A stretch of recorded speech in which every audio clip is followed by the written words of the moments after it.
स्वागत है हमारे YouTube चैनल लिमिटलेस मैथ में। तो आज भाई हम करने जा रहे हैं 11th क्लास का फर्स्ट वाला चैप्टर। भाई पूरी सीरीज चलेगी। सीरीज कैसे चलेगी, पहले फर्स्ट चैप्टर कंप्लीट करेंगे धीरे धीरे, उसके बाद second chapter, third chapter and so on. तो आज हम सेट का करने जा रहे हैं चैप्टर का शुरुआत। तो भाई बिल्कुल बेसिक से एनसीईआरटी लेवल, बिल्कुल बेसिक से, जहाँ पर एनसीईआरटी जो बुक है उसके हर एक पॉइंट को ब्रीफ, बिल्कुल एकदम डीप में समझाया जाएगा। मतलब ऐसा नहीं कि भगाकर करना है, लेकिन हर एक टॉपिक को डीप में समझाया जाएगा। जैसे सेट क्या है, किसे सेट कहते हैं, सेट फाइनाइट होता है, इनफाइनाइट होता है, काउंटेबल होता है, अनकाउंटेबल होता है, सेट को कैसे डिफाइन करते हैं, रोस्टर फॉर्म में कैसे लिखते हैं, सेट बिल्डर फॉर्म में कैसे लिखते हैं। तो आज का सेशन जो पूरा सेट के ऊपर है, तो सेट एक्चुअली में है क्या। सबसे पहले देखेंगे भाई सेट पढ़ रहे हैं, कुछ किसने इसको मतलब क्या इसकी ज़रूरत पड़ी मैथ्स में, क्यों आया, किसने कौन लाया इसको, किसको सुझा कि भाई सेट भी नाम की एक चीज़ होती है। तो देखो सेट से क्या है, सेट एक वेल डिफाइंड कलेक्शन है। वेल डिफाइंड मीन्स क्या होता है, वेल डिफाइंड मीन्स ऐसी चीज़ जो डिफाइन हो पूरी तरीके से। अब जैसे मैंने बोला कि मैंने बोला यहाँ पर कि दो चीज़ें वहाँ पर दो बॉल से हैं, एक रेड कलर की है और एक ब्लू कलर की है। तो यह है वेल डिफाइंड। वहाँ पर दिख रहा है कि एक रेड कलर की बॉल रखी हुई है और एक ग्रीन कलर की बॉल रखी हुई है। लेकिन अगर मैं दूसरी चीज़ बोलूँ, जैसे मैंने बोला इंडियन क्रिकेट टीम के सबसे बेस्ट खिलाड़ी, तो भाई मैं सोचूंगा इंडियन क्रिकेट टीम के सबसे बेस्ट खिलाड़ी कौन है। तो कोई बोलेगा भाई विराट कोहली, दूसरा बोलेगा नहीं विराट कोहली नहीं, कोई बोलेगा रोहित शर्मा, कोई बोलेगा MS धोनी। तो ये क्या है, वेल डिफाइंड नहीं है। किसी के पॉइंट ऑफ व्यू से कोई दूसरा हो सकता है, किसी के पॉइंट ऑफ व्यू से कोई दूसरा हो सकता है। तो टॉप पॉपुलर जो खिलाड़ी है, हर एक पॉइंट ऑफ व्यू से अलग अलग हो सकते हैं ना। कोई दूसरा बोल सकता है, कोई दूसरे बोल सकते हैं, लेकिन कुछ चीज़ें ऐसी है। जैसे मैंने बोला इंडिया फर्स्ट प्राइम मिनिस्टर, तो सभी का एक ही जवाब होगा। कितने से भी पूछ लो, यहाँ पर पूरे वर्ल्ड जितने भी जिनको भी पता है कि इंडिया के फर्स्ट 10 जो प्राइम मिनिस्टर है उनका नाम, तो एक ही चीज़ बताएंगे कि पहले ये, फिर उसके बाद ये, फिर उसके बाद ये, फिर उसके बाद ये। तो वही ये चीज़ें हैं कि ये सभी के लिए हैं। जैसे वर्ल्ड वाइड में है, पूरे वर्ल्ड में जो एक ही चीज़ बताएगा, जो वेल डिफाइंड है, सभी के लिए वेल डिफाइंड है। अब मैंने यहाँ पर क्या रखी, 4 चॉकलेट रखी अलग अलग वैरायटी की। तो 4 चॉकलेट है, उनके नाम अलग अलग है। तो मेरे पॉइंट ऑफ व्यू से मैं 4 चॉकलेट को अलग अलग नाम से बोलूँगा, और वो दूसरे को पकड़ के लाऊंगा, वो भी बोलेगा कि ये चॉकलेट ये है, ये चॉकलेट ये है, ये चॉकलेट ये है, ये चॉकलेट ये। तो मतलब किसी से भी पूछो तो वो बताएगा, इस वे में बताएगा जो अपन बता रहे हैं, या दूसरे से पूछो, या तीसरे से पूछो, या चौथे से पूछो, सेम ही बताएगा। लेकिन अगर मैंने पूछा कि टॉप 1 मोस्ट पॉपुलर एक्टर, तो कोई बोलेगा अक्षय कुमार, और कोई दूसरे के पॉइंट ऑफ व्यू से बोलेगा तो बोलेगा विजय। भाई ये मतलब एक वेल डिफाइंड कलेक्शन नहीं है। अब जैसे मैंने बोला कि वर्ल्ड वाइड में odd number, first 5 odd number, तो मैं बोलूँगा 1 3 5 7 एंड 9, 1 3 5 7 एंड 9। मैं भी यही बोलूँगा। दूसरा जिसको पता है कि ओड नंबर क्या होते हैं, उससे पूछेंगे तो वो भी यही बोलेगा। अगर उसके अलावा दूसरे को कहीं से पकड़ के लाएंगे तो वो क्या बोलेगा, 1 3 5 7 9। तो भैया समझ आ गया कि क्या है well defined collection, distinct object. भाई डिस्टिंक्ट वर्ड है, तो सेट क्या है, set is a well defined collection of distinct object. अब डिस्टिंक्ट वर्ड क्यों हुआ, तो भाई सेट में दो चीज़ें एक साथ नहीं होनी चाहिए, इसलिए उसने डिस्टिंक्ट वर्ड का यूज़ किया। जैसे 1 1 3 5, ये सेट में एक बार बन लेंगी, ऐसा नहीं कि 1 1 3 5 डबल बार 1 लिखा।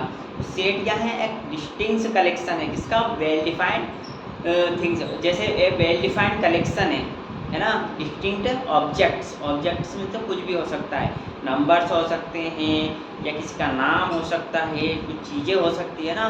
तो ये क्या है, सेट क्या है, सेट की डेफिनेशन क्या है, a set is a well defined collection of distinct object. क्या है, a set is a well defined collection of distinct object. Set की डेफिनेशन है a set is a well defined. Well defined का मतलब आपको बता दिया कि सभी की नज़र में एक ही आंसर होना चाहिए कि कल क्या है, कल क्या है। तो कल कुछ भी हो, जैसे कल आज कोई सा डे है, जैसे आज सोमवार है, तो मैंने कल बोला कि कल क्या हुआ, मंगलवार। तो 10 से पूछोगे तो वो भी बताएगा कल मंगलवार ही है, कल क्या है, ट्यूसडे ही है ना। तो ये है वेल डिफाइंड कलेक्शन। तो a set is a well defined collection of, well defined collection of distinct object. Collection of distinct, distinct का यूज किया है, याद रखना, दो वर्ड का यूज किया है, तो वेल डिफाइंड और second one is distinct. Well defined भी होना चाहिए और डिस्टिंक्ट भी होना चाहिए। डिस्टिंक्ट मतलब अलग अलग ऑब्जेक्ट होने चाहिए।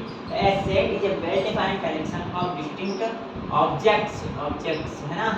तो ये क्या हो गया, सेट हो गया। अब मैं क्या करूँगा, सेट, सेट को ए से डिनोट किया। अब मैं क्या करूँगा, इसको रोस्टर फॉर्म में लिखूँगा, रोस्टर फॉर्म में। तो ये क्या है, मैंने लिखा 1 3 5 7। तो ये क्या है, एक सेट है।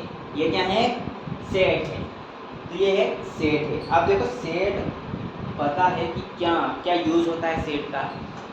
तो कुछ चीज़ें जो है उसको, अब मैंने बोला कि चलो सेट कुछ है कि वहाँ पर इतने लोग जाने हैं, शादी में 15 लोगों की एक लिस्ट बनाई।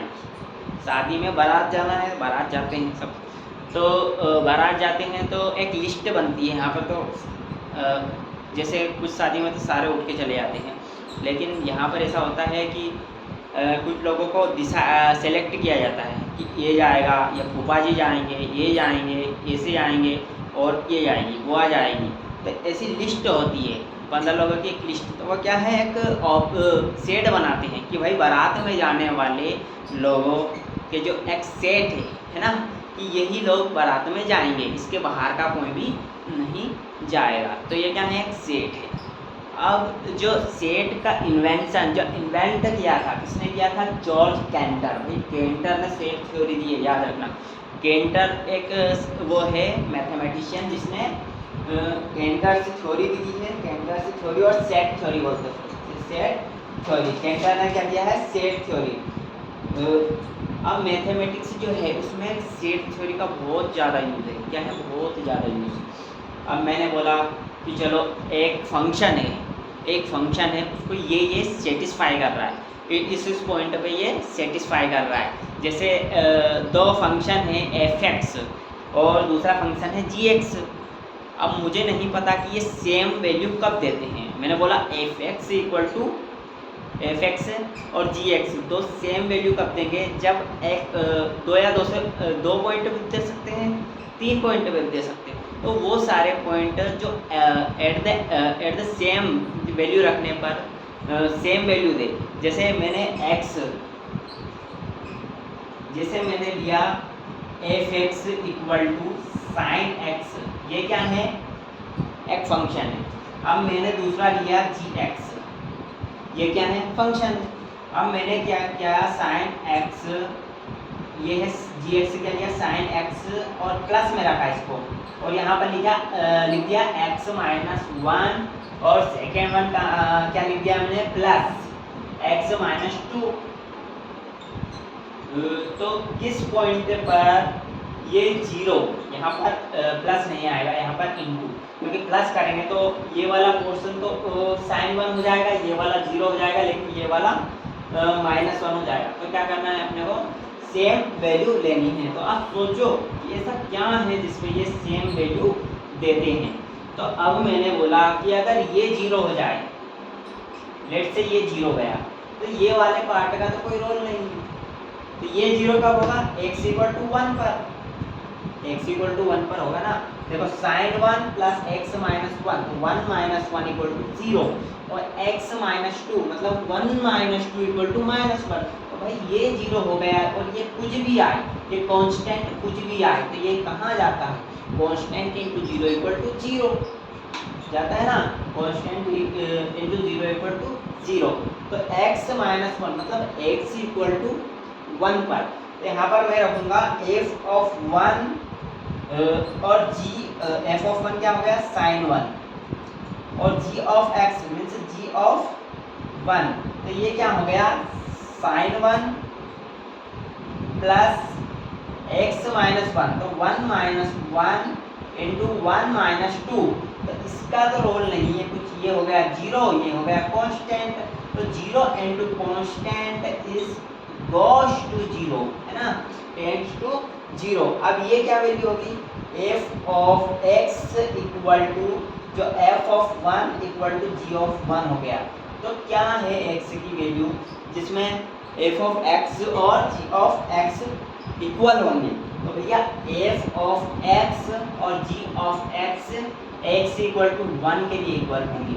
अब देखो 1 तो हो गया, अब क्या करें, इस पार्ट को 0 बना दें, तो क्या रखना पड़ेगा, f x की जगह क्या रखेंगे sin x की जगह रखेंगे 2, तो f ऑफ 2 क्या हो गया sin 2, और g ऑफ 2 क्या होगा, g ऑफ 2 यहाँ पर लिया तो ये हो गया sin 2 प्लस 2 माइनस 1, और ये क्या हो गया 2 माइनस 2। अब देखना f ऑफ 2 इक्वल टू क्या होगा, f of 2 equal to sin 2, और g of 2 equal to sin 2 हुआ ना। देखो sin 2 ऐसा का ऐसा, 2 माइनस 1 1, 2 माइनस 2 0, तो 1 इंटू 0 इक्वल टू 0, और sin 2 कैंसिल हो गया। तो यहाँ पर लिखते हैं हम, देखो यहाँ पर मैं इसका आगे लिखता हूँ, तो f of x equal to g of x तब होगा जब x इक्वल टू 1 and 2 होगा। तो भाई सेट क्या दे रहा है, दोनों फंक्शन एट पॉइंट पर 0 हो रहे, तो पॉइंट क्या क्या है 1 और 2, आया समझ। तो पॉइंट क्या है 1 और 2, तो एक सेट दिया जो इन दोनों का सॉल्यूशन मतलब इन दोनों को इक्वल दे, मतलब इक्वल दे मतलब f of x equal to g of x। तो जो फंक्शन f ऑफ x है उसको g ऑफ x से सब्ट्रैक्ट करें तो क्या होना चाहिए, 0 आना चाहिए। अब देखो मैंने क्या किया, f of x minus g of x दोनों इक्वल है, तो ये क्या आएगा 0 आएगा। अरे भाई ये वैल्यू दे रहा sin 1 x इक्वल टू 1 पर, x इक्वल टू 1 पर sin 1 दे रहा है, और g ऑफ x भी sin 1 दे रहा है, तो sin 1 माइनस sin 1 0 हुआ कि नहीं हुआ। इसी प्रकार similarly sin 2 f of 2 minus g of 2 equal to 0 होगा कि नहीं होगा, क्योंकि sin 2 minus sin 2 equal to 0 होगा। तो ये चीज़ें हैं कि एक सॉल्यूशन को बताने के लिए उन्होंने एक सेट रखा कि वे सॉल्यूशन जो f(x) इक्वल टू g(x) को इक्वल बताते हैं, क्या करते हैं, इक्वालिटी बताते हैं, तो वो क्या हो गया, इसका सॉल्यूशन हो गया, ठीक है। अब इसमें कैंटर्स ने दिया था, कब दिया था, 1845 से 1980 के बीच में, एक इंटरवल के बीच में कैंटर्स सेट थ्योरी बताई। और देखो जर्मन मैथमेटिशियन थे, क्या थे, जर्मन जॉर्ज कैंटर, क्या थे, जॉर्ज कैंटर, स्पेलिंग देख लो भाई, GEORG, George CANTOR, George canter, ये है वही मैथमेटिशियन जिन्होंने क्या दिया, सेट थ्योरी, ये है जॉर्ज कैंटर, सेट थ्योरी इन्होंने दी, जैसे uncountable set, countable set, uncountable set की जो कार्डिनलिटी, ये सब किसने दिया, जॉर्ज कैंटर ने। अब इसके आगे देखो सेट एंड देयर रिप्रेजेंटेशन, देखो सेट दिया तो उसको रिप्रेजेंट भी तो किसी चीज़ से करते होंगे, किसी चीज़ जैसे कुछ चीज़ है तो उसका नाम भी तो होना चाहिए। अगर कोई चीज़ डिफाइन करी है तो सेट को रिप्रेजेंट करने वाली कुछ चीज़ तो होनी चाहिए, तो क्या है, सेट को रिप्रेजेंट करने वाली चीज़ देखेंगे। अब देखो अपनी डेली लाइफ में कुछ ना कुछ चीज़ें होती है जो सेट से रिलेटेड है। जैसे कहीं पे जाना है तो कितने लोगों को ले जाना है, ये भी सेट है ना। और किसी प्रकार का पार्टिकुलर टाइम, जैसे फ्रूट्स में 5 फ्रूट्सों को हमने सेलेक्ट कर दिए और लिस्ट बनानी कि एप्पल है, ऑरेंज है, मैंगो है, ग्रेप्स है, पाइनएप्पल है, तो इनको अलग चीज़ से रखें, इन चीज़ों को ले आनी है। तो क्या है, एक अपन डिस्टिंक्ट सेट, एक लिस्ट बनाएंगे, उससे क्या बोलेंगे, सेट बोलेंगे। भाई लिस्ट है तो सेट ही होगी, फाइनाइट सेट होगी, है ना। तो इसी का हम सेट को रिप्रेजेंट, आप देखो सेट को रिप्रेजेंट कैसे करते हैं। आप देखो odd natural number, odd natural number, तो ये क्या है 1 3 5 7 है कि नहीं। Odd natural number, odd natural number. अब देखो odd natural number less than 10, इसमें लेस देन भाई ओड नेचुरल नंबर तो इनफाइनाइट, देखो 1 3 5 7 9 एंड सो ऑन इनफाइनाइट। तो हम क्या लेंगे, लेस देन 10, तो ये क्या हो गया, फाइनाइट से, क्या हो गया, फाइनाइट से।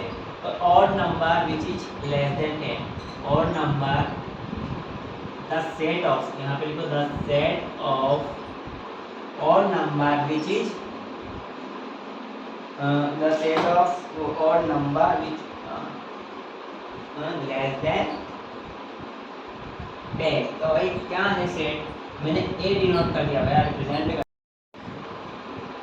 तो देखो सेट आपने देखा था सेट ऑफ, यहाँ पर लिखा था सेट, मतलब एक्चुअली में सेट क्या है, देखो the set of odd number which are less than 10।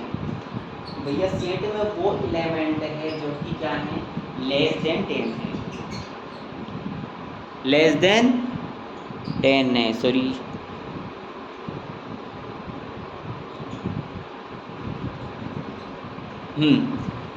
तो क्या नंबर होंगे लेस देन 10, वो भी ऑड होनी चाहिए, 1 3 5 7 9। तो ये हो गया सेट। मैं बताऊंगा ये, दूसरे को पकड़ कर लाओगे वो भी यही बताएगा, तीसरे को पकड़ के लाओगे वो भी यही बताएगा, लेकिन उससे पूछना जिसको पता है कि और नंबर क्या होंगे। तो किसी से बोला कि 1 2 3 4 5 9 तक बता दें, तो ये गलत है। तो वो चीज़ें जो वेल डिफाइंड है, मतलब सभी के लिए एक जैसी है ना, तो वो क्या है, वेल डिफाइंड कलेक्शन है। क्या है, सेट क्या है, वेल डिफाइंड कलेक्शन। अब यहाँ पर देखो सेकेंड दिया है the old reverse of India, या इंडिया में जो रिवर्स है, जो भारत की नदियाँ हैं वो भी वेल डिफाइंड है। मेरे से पूछोगे मैं भी यही बताऊंगा कि कौन कौन सी नदी है ना, दूसरे से पूछोगे कि इंडिया में कौन कौन सी नदी, वो भी यही बताएगा। तो क्या है, all reverse of India, Ganga Yamuna, है ना। The vowels of English alphabet, अब वोवेल से की बात है, तो मेरे से पूछा वोवेल्स इंग्लिश अल्फाबेट का, तो मैंने बोला AEIOU, कितने 5। तो भाई मेरे अकॉर्डिंग भी वही है, दूसरे से पूछोगे वो भी यही बताएगा।